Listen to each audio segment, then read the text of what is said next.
Ang pelikula ay nagbukas sa isang pangkat ng mga elite soldier na kilala bilang koponan ng Phoenix na pumapasok sa isang lagusan upang isagawa ang isang misyon na may mataas na panganib. Ang kanilang layunin ay makalusot sa punong tanggapan ng isang ilegal na nagbebenta ng armas sa bansang Costa Verde. Matapos ang mabilis na pag-alis sa isang bantay, kinokontrol nila ang CCTV system na minamanipula ito para sa kanilang kalamangan. Samantala, nakaposisyon sa labas ang dalawang sniper mula sa Phoenix team na si Brandon at ang kanyang partner na si Zondi, naghihintay ng signal ng kanilang mga kasama sa loob ng tunnel. Makalipas ang ilang sandali, dumating ang signal, at maingat na pinili ni na Brandon at Zondi ang kanilang mga target bago kumilos. Sa paglabas ng koponan ng Phoenix mula sa tunnel, inatake nila ang kuta ng mafia, sila ay naghihiwalay upang isagawa ang kanilang mga individual na gawain. Isa-isa, tahimik nilang inaalis ang kanilang mga kalaban. Gayunpaman, napagtanto ng isa sa mga miyembro ng mafia na ang kanilang base ay nasa ilalim ng pagkubkob. Nagmamadali siyang kumilos upang ipaalam sa kanyang boss ang sitwasyon. Nang malaman ito, si Kovalov, ang walang awa na pinuno ng mafia, ay nagpaputok ng ilang mga putok sa hangin at nag-trigger ng alarma upang alertuhan ang kanyang mga tauhan na mayroong mga nanghihimasok.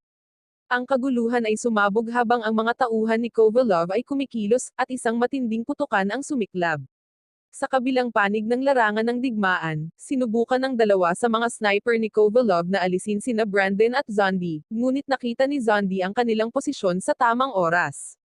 Magkasama, inalis nila ni Brandon ang banta. Si Kovalov at ang isa sa kanyang natitirang tauhan ay sinubukang muling iposisyon ang kanilang mga sarili habang patuloy na lumalaban. Desperado, nakipag-ugnayan si Kovalov sa kanyang kaalyado, ang punong ministro, na kasabwat sa kanyang mga operasyon at humiling ng agarang reinforcement. Sa hindi inaasahang pagkakataon, ipinaalam sa kanya ng punong ministro na darating ang backup sa loob ng 1 hanggang 2 oras. Napagtanto ang kakilakilabot ng sitwasyon, isinaaktibo ni Kovalov ang isang mapang wasak na bagong sandata na binuo ng kanyang mga tauhan. Ito ay isang device na idinisenyo upang maalis ang lahat kung sila ay ma-corner. Di nagtagal, matagumpay na napalibutan ng koponan ng Phoenix si Kovalov at ang kanyang huling natitirang kaalyado. Hindi natatakot, ipinahayag ni Kovalov na silang lahat ay mawawasak ng sabay-sabay. Isang napakalaking shockwave ang sumabog, na itinapon sa lupa ang lahat ng nasa silid, kabilang si Kovalov at ang kanyang mga tauhan. Lumipat ang eksena sa 2 araw na nakalipas na nagpapakita ng isang sasakyang panghimpapawid na lumapag sa tigang na lupain ng Costa Verde. Sa hindi inaasahang pagkakataon, lumabas si Brandon mula sa sasakyang panghimpapawid dahil tinawag siya para tumulong sa misyon. Sa sandaling iyon, binati siya ng isang commander na nagngangalang Modest na nagpapahayag ng kanyang pasasalamat sa pagdating ni Brandon. Ipinaliwanag ni Modest na ang mga maalamat na kasanayan ni Brandon bilang isang sniper ay isang malugod na karagdagan sa kanilang mga puwersa. Dahil dito, malugod na tinanggap ng dalawa sa mga tauhan ni Modest kabilang ang isang nagngangalang Nova, si Brandon. Habang naglalakbay sila sa base, ibinahagi ni Nova ang trahedya na kasaysayan ng kanyang bansa. Inihayag niya na ang kanyang ama ay minsan nang namuno sa bansa ngunit pinagtaksilan at pinatay ng kanyang sariling tiyuhin, na ngayon ay nagsisilbing punong ministro. Ang kanyang tiyuhin ay nakipagsabwatan sa isang Russian mafia boss upang bumuo ng mga advanced na teknolohiya ng armas. Kung ito ay mabuo, ang mga sandata na ito ay maaaring pagaganahin ang mga pagsalakay ng ibang mga bansa. Pagdating sa base, muling nakasama ni Brandon ang kanyang matandang kaibigan na si Zero, ang pinuno ng CIA. Ipinaliwanag ni Zero na tinawag si Brandon upang tumulong sa paghuli kay Kovalov, ang boss ng mafia ng Russia na matagal nang nagsusuplay ng mga ilegal na armas sa Amerika. Gayunpaman, si Kovalov ay naging mas malakas dahil sa kanyang alyansa sa punong ministro, na ginawa siyang mas malaking banta. Pagkatapos ay ipinakilala ni Zero si Brandon sa mga sundalo sa base. Bubuo sila ng pinag-isang koponan para pabagsakin si Kovalov. Di nagtagal, iniharap ni Modest ang isang binata na nagngangalang Zondi, isang mahusay ngunit walang karanasan na sniper na hindi pa kumikitil ng buhay. Pagkatapos magpakilala sa isa't isa, ang koponan ay nagsimulang magsanay na parabang sila ay nasa lugar ng mafia boss, habang si Zondi ay nagsasanay sa kanyang pagbaril sa ilalim ng patnubay ni Brandon. Nang matapos ang sesyon ng pagsasanay, tinanong ni Zondi si Brandon kung ano ang pinakamahirap na bahagi ng pagiging isang sniper. Sumagot si Brandon na ang pagkuha ng buhay sa unang pagkakataon ay ang pinakamahirap na hamon, dahil pinipilit nito ang isang tao na harapin ang bigat na wakasan ang buhay ng isang tao. Pagkatapos ay pinag-usapan ng dalawa ang layout ng silid na kanilang sasalakayin. Binibalangkas ni Modest at ng kanyang representante ang mga detalye ng misyon, na nagtatalaga ng mga partikular na tungkulin sa bawat sundalo. Ipinagmamalaki ni Modest ang pangalan ng kanilang unit na Phoenix. Pagkaraan ng ilang oras, nagtipon ang mga sundalo upang magpahinga at magsalo sa pagkain. Tinanong ng isa sa kanila si Modest kung sino ang unang na-recruit niya. Ibinunyag ni Modest na ito ay ang kanyang kinatawan, si Angel. Isinalaysay niya ang hindi kapani-paniwalang katapangan ni Angel sa pakikipaglaban sa mga terorista.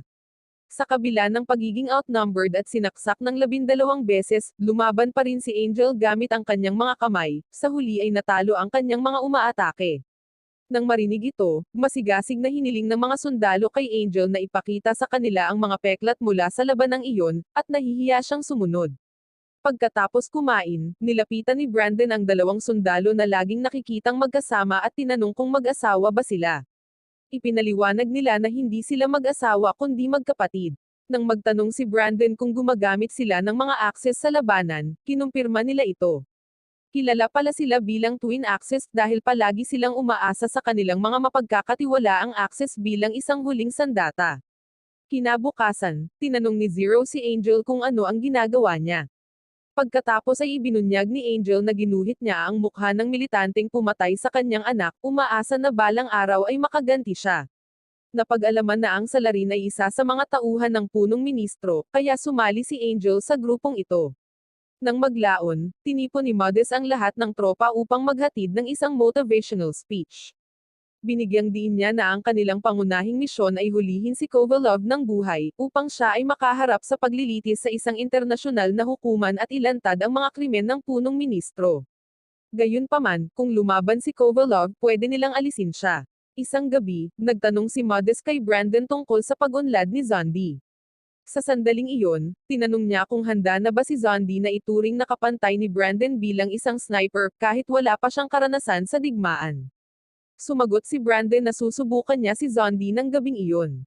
Kung siya ay mabigo, si Zondi ay hindi nila isasama sa paparating na misyon.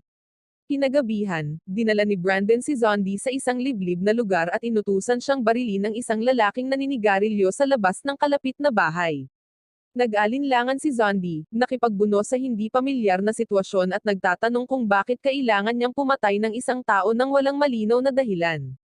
Sa kabila nito, mariing sinabi ni Brandon na hindi dapat mag-overthink si Zondi, ito lang ang likas na katangian ng kanilang trabaho.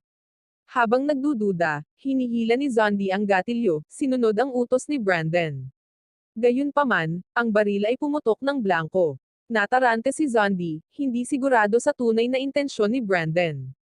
Ipinaliwanag ni Brandon na isa itong mental test para kay Zondi. Kung tumanggi si Zondi na hilahin ang gatilyo, siya ay nabigo sa pagsusulit at hindi nila siya isasama sa misyon. Sa kabutihang palad, sa kabila ng kanyang reserbasyon, pumasa si Zondi.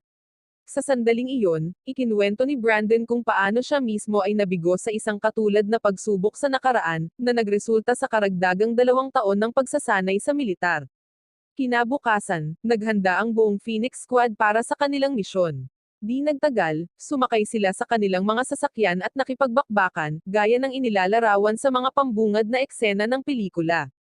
Ang eksena ay tumalon pabalik sa kasalukuyan, kung saan pinasabog na ni Kovalov ang kanyang advanced na sandata. Sa hindi inaasahan, lahat ng tao sa silid ay nakaligtas sa pagsabog ng hindi nasaktan, kabilang si Kovalov. Biglang pumasok si Zero at hinawakan si Kovalov habang tinutukan ng baril. Hindi nagtagal, nagsama-sama muli ang buong koponan ng Phoenix, kasama si Brandon. Nagtanong sila kay Modest para humingi ng paliwanag sa kamakailang pagsabog. Ipinaalam sa kanila ni Modest na si Kovalov ay nagpakawala ng isang sonic wave mula sa kanyang sandata, ngunit sa kabutihang palad, lahat ay hindi nasaktan. Pagkatapos ay hinihimok sila ni Modest na kunin ang data ng server mula sa advanced na armas na nasa ilalim pa rin ng pag-unlad.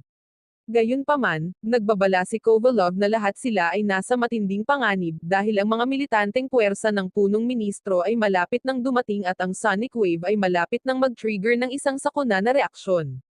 Tapat sa kanyang salita, si Modest at ang iba pang Phoenix Squad, kasama si Kovalov, ay bumagsak.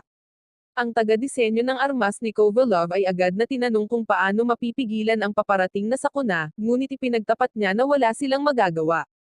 Makalipas ang ilang sandali, lahat ng tao na natamaan sa pagsabog ay namatay. Iilan na lang sa mga miyembro ng Phoenix ang natitira. Mabilis na kumilos, hinimok sila ni Zero na lumikas bago dumating ang mga militante ng punong ministro. Gayunpaman, tumanggi si Angel na umalis nang hindi dinadala ang kanilang mga namatay na kasama, iginiit na bigyan sila ng maayos na libing. Isang mainit na pagtatalo ang naganap sa pagitan ni Zero at Angel hanggang sa namagitan si Nova, na nagmumungkahi na dapat gawin ni Brandon ang panghuling desisyon. Pagkatapos ng ilang sandali ng pagsasaalang-alang, sinabi ni Brandon na kailangan nilang kunin ang data ng server mula sa advanced na armas. Kung mabibigo silang gawin ito, ang punong ministro ay magpapatuloy sa pagbuo nito, na posibleng mapuksa ang isang lungsod o kahit isang bansa sa loob ng 3 minuto. Dahil dito, hinimok ni Brandon sina Zero at Nova na magtungo sa lab habang inutusan ang tatlo pa na ihatid ang mga bangkay ng kanilang mga namatay na kasama sa tunnel. Sa loob ng lab, ibinunyag ni Nova na mayroon pang 70% ang natira sa sandata at ang naunang pagsabog ay isang maliit na pagsubok lamang. Nabatid na ilang mga bansa, kabilang ang North Korea, ang nakabili na ng mga materyales para sa armas. Pagkatapos ay nagtatanong si Zero kung maaari nilang dalhin ang buong server, kung saan tumugon si Nova na imposible dahil wala silang malaking sasakyan.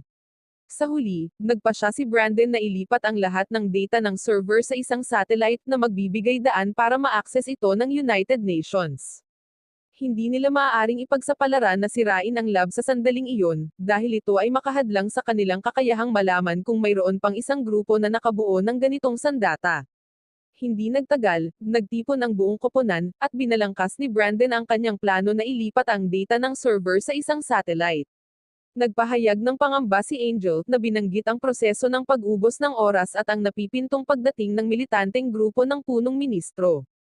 Sa kabila nito, iginiit ni Brandon na isang panganib ang kailangan nilang gawin.